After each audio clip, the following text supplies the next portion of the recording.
Cara, assim, é porque eu acho que eu já comentei bastante ali quando a gente tava falando da questão dos moradores de rua, mas é isso, assim, existe essa ideia retardada de que o morador de rua, ele tem uma grande subjetividade dentro de si, o cracudo tem uma grande subjetividade artística, e que se você internar compulsoriamente o cracudo, você tá de alguma forma subjulgando ele, né? Sendo que assim, pelo amor de Deus, todo mundo sabe que o sujeito que ele tá usando o crack, não adianta você gastar 1.000 ou 2.000 ou 3.000 reais com ele, se você der isso na mão dele, ele vai gastar os 3.000 reais em crack, tá?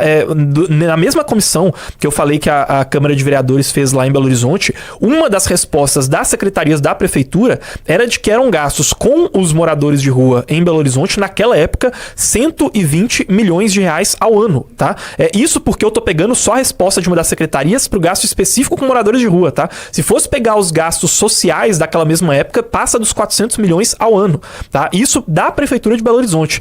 Isso naquela época em que existiam menos moradores de rua do que existem hoje. Hoje, como eu falei, existem cerca de 16 mil moradores de rua em Belo Horizonte. Se você contar que esses caras recebem Bolsa Família e dividir esse mesmo orçamento de 120 milhões para todos esses 16 mil ao longo de 12 meses e somar isso com Bolsa Família, dão mais de 1.200 reais ao mês com cada um desses moradores de rua, tá? 1.200 reais e o sujeito continua na rua, o problema não é o dinheiro, tá? Pelo contrário. E aí, se quiserem me xingar, xinguem, mas assim, a gente não pode ser politicamente correto aqui.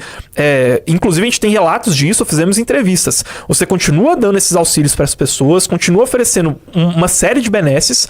Esse cara, ele vai usar o restaurante popular, ele vai mendigar, vai pegar esse R$1, esses R$2, vai usar no restaurante popular municipal, depois ele vai pegar o dinheiro do Bolsa Família, vai se drogar, vai usar crack e vai ficar deitado no meio da rua e vai repetir esse ciclo todo mês, entendeu? Então assim, existe um incentivo que está acontecendo. Teve um programa que a prefeitura fez, que durou 4 anos, tá? A prefeitura de Belo Horizonte fez.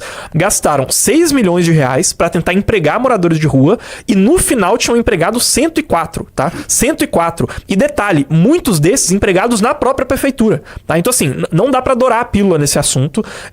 Existem ADPFs do próprio Alexandre de Moraes falando que não tem como remover barraca. Aí assim, se o sujeito tem um comércio e ele faz um puxadinho no comércio dele, ele vai tomar multa. Se você deixou de pagar o IPTU, você vai tomar multa. Agora, você coloca um monte de barraca na rua.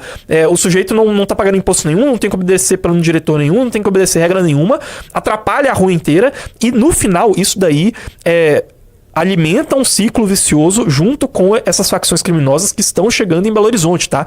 Não se enganem, não fiquem nesse coitadismo de achar que o número de moradores de rua dobrou e pelo menos 29% desses são viciados em drogas, mas o número das facções criminosas continua igual, o número do tráfico continua igual, não existe isso, tá? Então assim, é um problema que precisa ser atacado